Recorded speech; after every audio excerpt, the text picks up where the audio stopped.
but smile because you are live. Hello, hello, hello, and welcome to Intercultural Spark.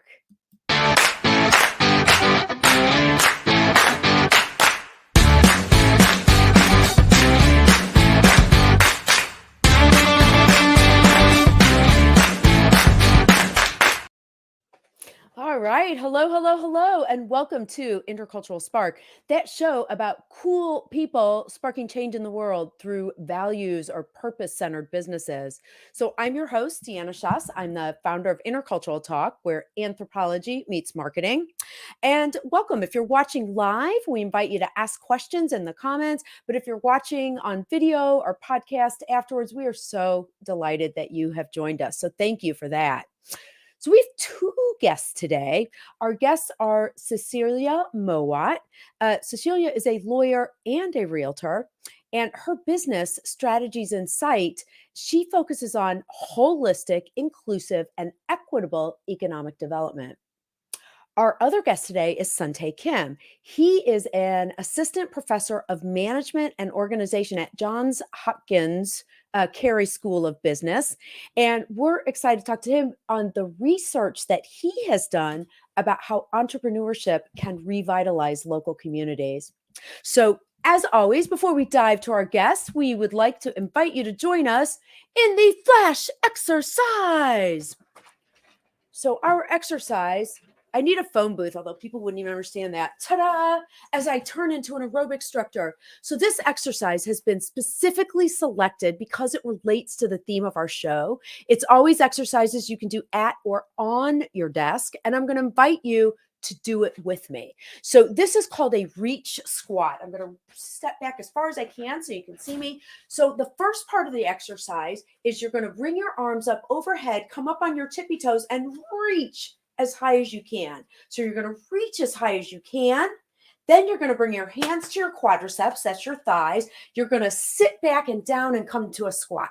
So it's almost like you're sitting in your chair, but there's no chair there. And you're going to hold that squat for 3 seconds. So 3, 2, 1. So let's do the whole thing. Reach on your toes and then squat 2, 3, 4. Up, brace your core, and 3, 2, 4 right there. All right, I couldn't even count to 3. That's pretty funny.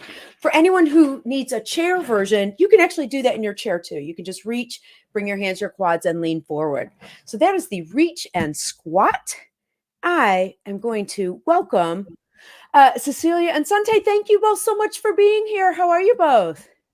Very well. Good. I saw you kind of doing it backstage. I'm getting now professional again. Do you want to try the exercise for everyone before we dive in? Because at the end of the show, I'm going to circle back and ask you, I'm going to let you guess why I chose that exercise for this show. So do you want to try it? So it's the reach. Okay. There you go. Good. Cecilia standing up, do it. And then hands on the quads and come for that squat. And then reach. Oh, yep. Squat. And squat. Kind of get your. Yeah. But were you reaching in releve? I was. Yes, I was in releve. So, can you explain releve for those who maybe didn't take ballet? Is a dance term for re-elevating, literally elevating yourself, re-elevating. So, I'm not going to give away what the answer is. So don't yet, because what I want to do is actually have our conversation. And then before we end the show, but I'm already listening to what she's saying. Oh, Cecilia's brain is sparking. At the end of the show, we're going to circle back and I'm going to ask you why. But I can tell you're already like really connecting. So, I want to dive into our conversation. So what I loved about the combination of the two of you is Suntae has done this amazing research along with his colleague, and Cecilia, you're actually applying these ideas in real life through your business. But what I want to do is just so people are with what we have. I've long said that entrepreneurs and even micro entrepreneurs will save humanity. That's why, Suntae, I was so excited when I came across the research. And I know it was like 8 years of hard work. So sorry for my question, but can you give like the elevator pitch version of it just to set the context for our viewers? Wow, elevator pitch. Okay. I know he's going to be like, no, I can't. Thank you. concise as possible, which is difficult for professors, but I'll try. Um, so I did research on two groups of entrepreneurs in Detroit who are trying to, revitalize this, poverty-stricken city through entrepreneurship. And what I found was that there are two ways ventures grow: scale Mhm. up or scale deep. And a lot of people want to scale up, but and a lot of people think that it's a way to revitalize this place like Detroit, but sometimes and actually oftentimes it doesn't work. And instead of scaling up, you might want to try scaling Mm. deep for So places like Detroit. Suntae, do you mind? I feel like you can imagine when I was in college, I was like the one who was sitting in the front row going, "Teacher, I get it. I get it." Yes. So can I just tell you what it spoke to me and then tell me if that's what you get? But the difference between the two is scaling up is what you think of as traditional business accelerators, where people are looking for investors. They're trying to get as big and as fast as they can, and they're very focused on how do we get the return on the investment for the business. How do we make the business nimble and grow and pay back our investors? So that was Exactly. scaling up. That Yep. to me is what everyone gets all starry-eyed. They think of startups and everyone's like, "Oh, I want to be a startup. I'm going to be rich." Right. Okay, now there's scale deep. Scale deep says, I'm going to make a commitment within my local community that when I look at micro entrepreneurs, it's people who they have to be nice because most of their clients are local and they get a lot of business from referrals, and they're talking about drawing on resources from the local community. So, and now this is actually your word that I'm using in the article. It's more organic. They're not trying to pump Mhm. stuff in. They're actually going into the community, seeing what's there, leveraging what's there, building relationships. But what I want to be clear is that this is not people that aren't making money. That's the misconception. That's why I loved what you said. Because Mm. people think businesses like that are like, well, they're just not making money. They're just playing. It's a hobby and it's not going to work. Did I get an A on the test, teacher? Wow, you get A plus. You summarize much better than I can. You're dismissed. Oh my gosh. Well, so which is fascinating. Your model was Detroit. Cecilia, you've said that a lot of communities want to do this, that there's communities now that want to do this local development. Can you give an example of Well, someone maybe who's done that? let's talk about it from the way economic development works in general. Mhm. Um, because when Sante says scale deep versus scaling up, true traditional economic development, when you look at economic development organizations that are charged with growing their communities, whether it's a municipality or a state, always focus on scaling up and the usual suspects, like I like to say, instead of looking for the unusual suspects and avoiding the usual suspects and looking in their own backyards for what can work to scale deep and build their community. And so they're targeting the major headquarters, they're targeting all the major manufacturers, but they're not thinking about the small individual entrepreneur who begins small and maybe two people, and then his scale up may only end up being 10 ultimately, but it can bring so much value. And those 10, depending on where that business chooses to locate, brings value that increases the overall value of that community. Whether it's a city, a town, it doesn't matter. It's a matter of, do you think about growing what you already have and who is there? So now here's a question based on that, which is absolutely brilliant because it's like the idea that everybody grows up together. So take your research, what did you measure in your research that actually showed that that indeed could happen? So what we measured specifically was, of course, number of jobs that they were created by these businesses, and also the product and service, and especially the geographic coverage of this product and service. Mm, So a lot of scale up businesses were covering the entire the nation, or if not the mhm, global market. That's their target.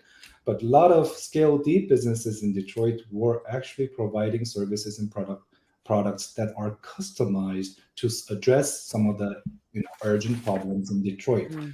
So otherwise unavailable, locally customized products and services. So that was where we were able to see that these scaling deep ventures are actually helping Detroit, while the scaling up ventures are trying to help the entire world. But as they were doing it, they were leaving Detroit behind. They were actually physically leaving Detroit to go to San Francisco, to go to Seattle, to go to New York.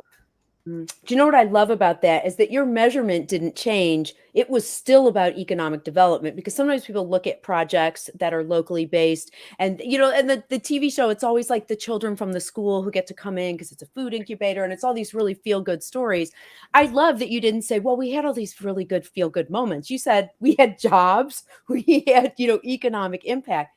That's what's really exciting, to know that people can make a difference. Right. Well, and that they do. Sorry, Suntae. Go ahead.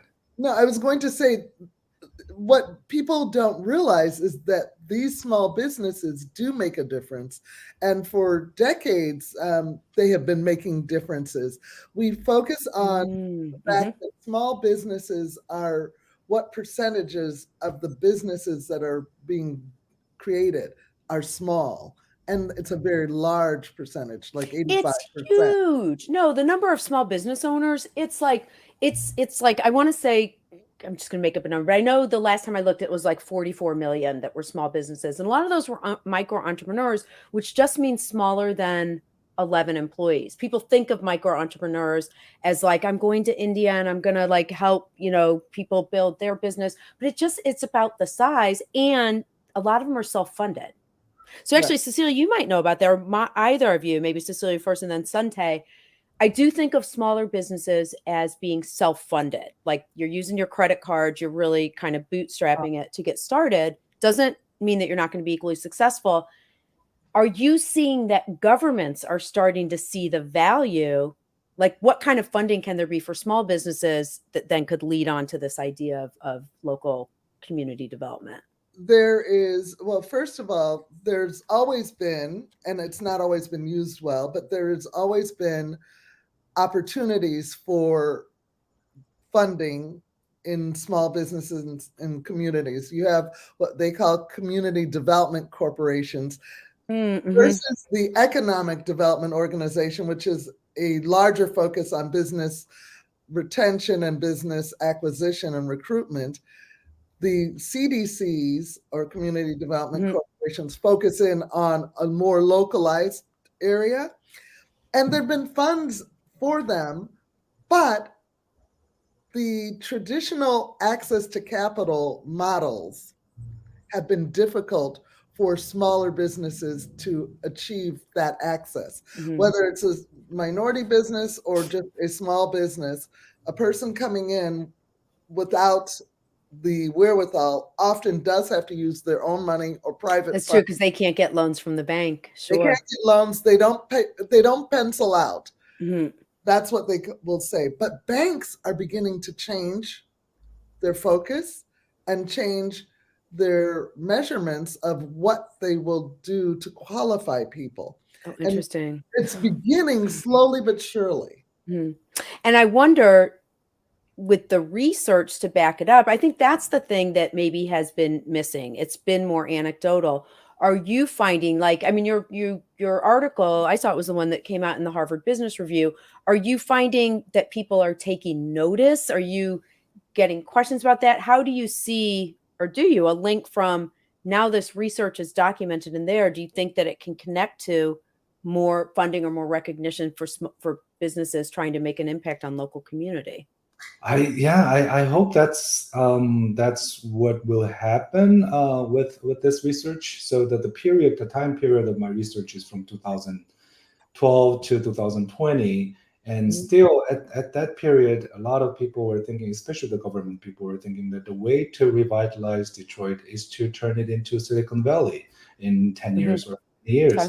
They invested a lot of taxpayer money on these venture capitals who are trying to create next Google, next Facebook, headquartered in Detroit.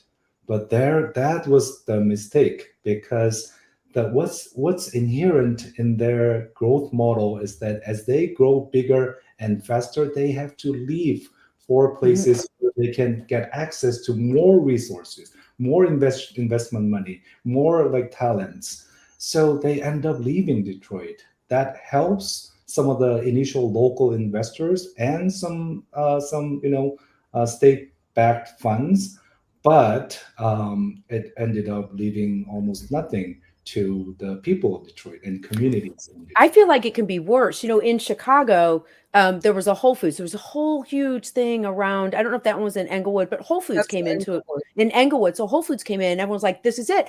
People think these big businesses will be the anchor to drive, and now Whole Foods is leaving. To me, sometimes that's worse because now you've got this huge vacant building that seems even worse in the long run. And now, just there is a whole huge new $14 million local community investment that's going into Englewood. So hopefully that'll change.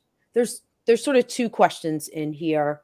Or maybe one's just a statement. It does seem like the Silicon Valley model where someone big comes in, does all this development, everyone's all excited. I feel like 9 times out of 10 that big anchor leaves. Like, I don't know if it's not sustainable. Maybe that's the first question. Let me say the other one because I don't want to. I'm counting on you guys to remember because I'm not. The second question is for Cecilia, though, is this whole idea she's seeing marketplace driven, where you create these marketplaces of smaller businesses.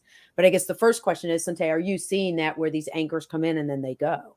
That's what's called the Walmart effect. So The Walmart Walmart effect. doing Okay. that a lot, right? In this local, especially small cities, small towns, rural areas, they come in, and by coming in, they are killing all the local businesses, right? Right. Yes, they destroy all the local businesses and then they leave. It's By awful. doing so, they're Yeah. undermining the local economy. There's no Mm-hmm. power by the local residents. So Walmart is not making money, so they're leaving. So that's kind of Mm-hmm. vicious cycle that's repeating. And Wow. we see this going throughout the country. It happens often. And I think it may have something to do with the fact that these big companies, the big box companies, sometimes forget their corporate social responsibility and their need to be citizens within the community. So, for instance, Target moved on in the South Side at 87th and Cottage Grove, and they seemed to be thriving for a long time, but then they ended up having a lot of theft, and that theft and loss caused them to decide they couldn't maintain the location. That was Mm. what they said. Thankfully, Discover has come in a few years later and has used that space and has now put in a call center that is providing jobs. So that's great. That's a little bit different than what we are talking about because our focus is what about the smaller businesses, the micro enterprises that are really creating value. And Mhm. Sante, I'd love to know when you think about your work that went up to 2020, now that we've had the pandemic, Mm. now that we've had the whole issue of the George Floyd effect of making us stop and recognize that racism and systemic issues are the cause of racism not moving forward, leaving our country. And now that we've had people realize that work for work's sake alone is not all that they want, micro businesses are much more attractive to younger individuals, to older individuals, baby boomers who can't get hired because of ageism that we still have. Right. Supported by remote work for sure. Like you can start a business anywhere now. And your Mhm. point earlier that you had said, Deanna, that you could go, you want to see the scale up to go global. Well, you can go global with a small business. Mhm. Sure, sure. You actually, That's a good point how you talk about it. Certainly my clients are across the country. I've even had a client in Germany, which just from sitting where I am in Chicago. Yeah. it's taking a different mindset. And so one of the things that you said that was interesting to me was that we were still looking at the traditional measurements.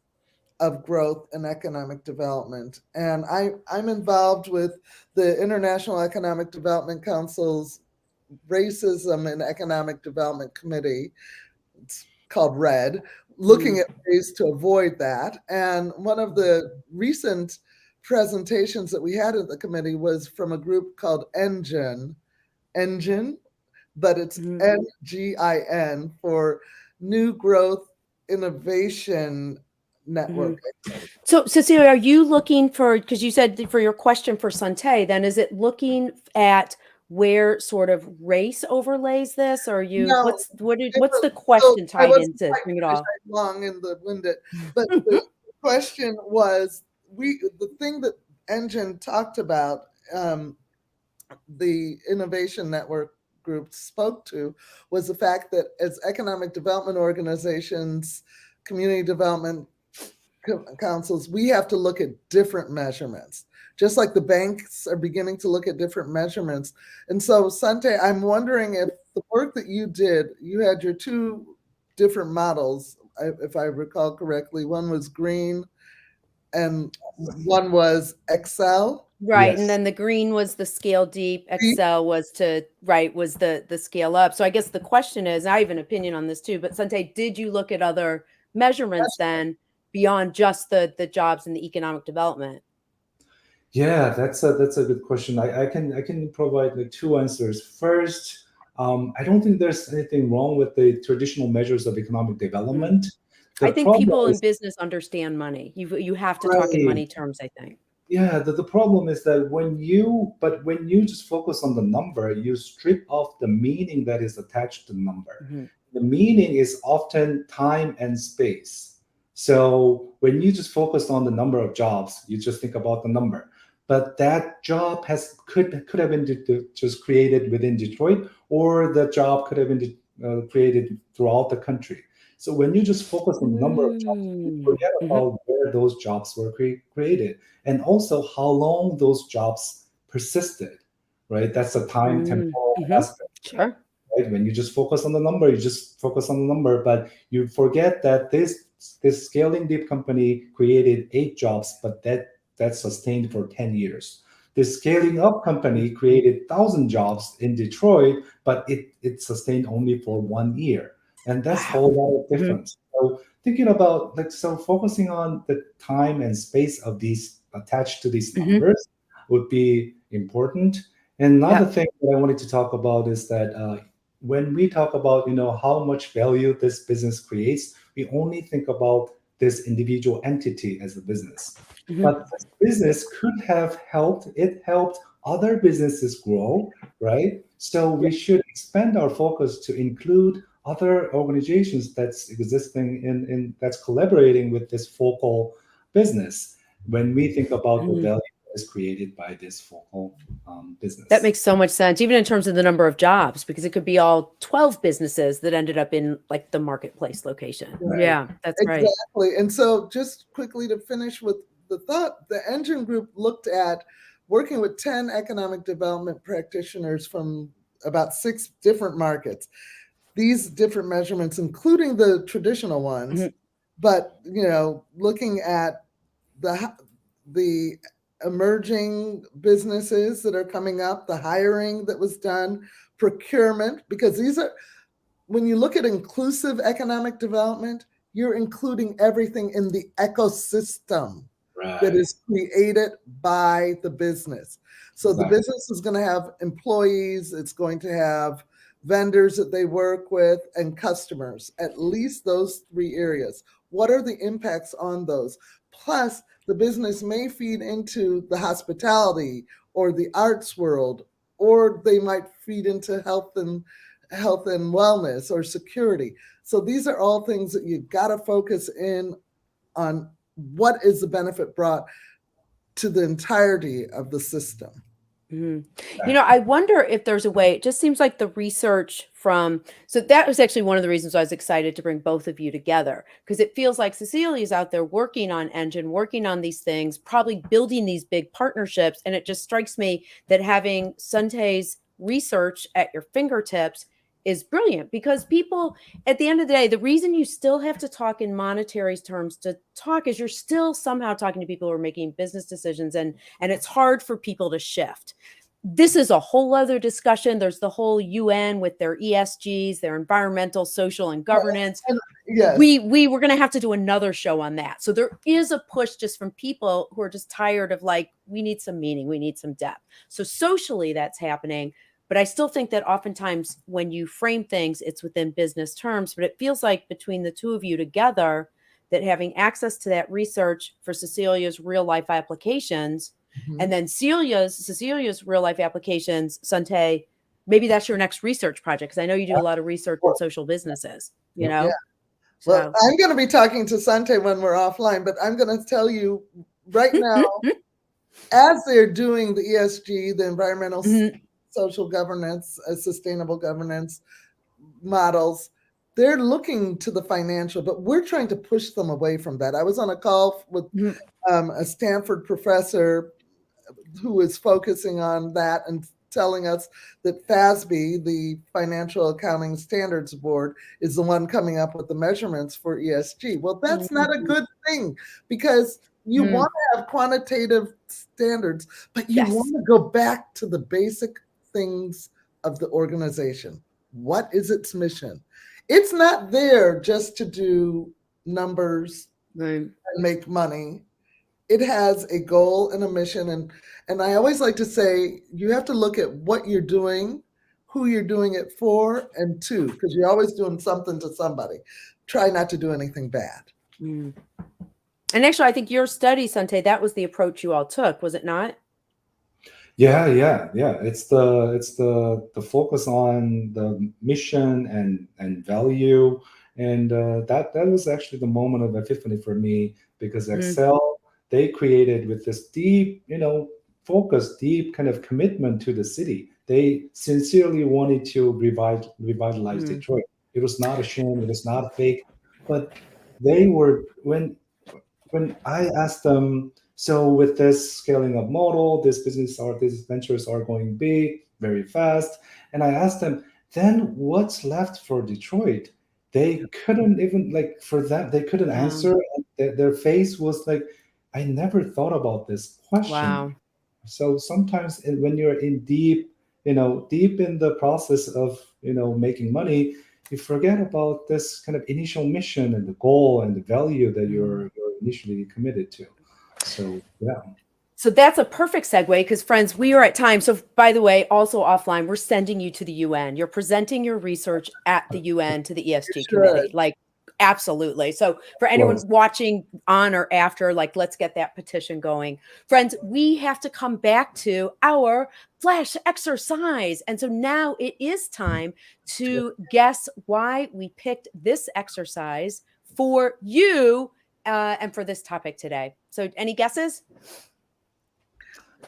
So remember, we did you're coming up. We did the releve. Thank you, Cecilia, for that. You come releve on your toes, and your hand comes on the foot. You come into a seat, and it's almost like you're sitting in a chair.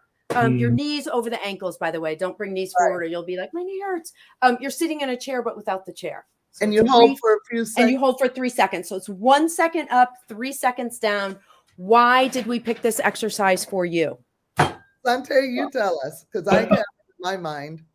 I thought it's, so when you go up, it's like scaling up, and when you go down, it feels like you're kind of going deep into your core. When you do squat, right, you have to like really focus on your core. So that's, I thought that's what you're thinking about.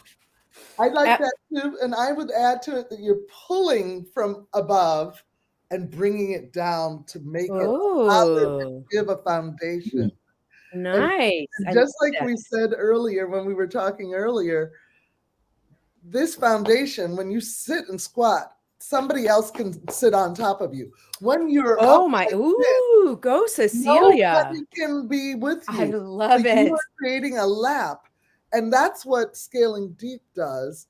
And when we think about you guys that are small business owners out there, you have the right to all the tools of economic development organizations, the CDCs. You need to reach out to them.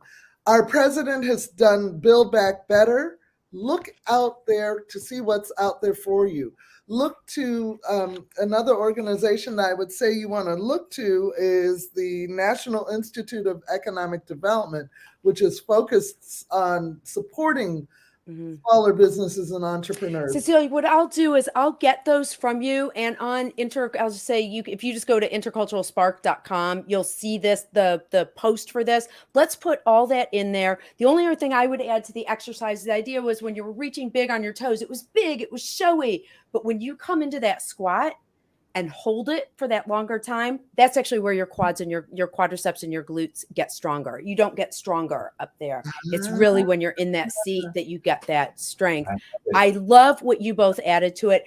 Thank you both so much for being here. This was just a wonderful and such a meaningful conversation. Thank you both so much. And again, we're going to the UN. We're getting all your resources. Like we're not done for sure.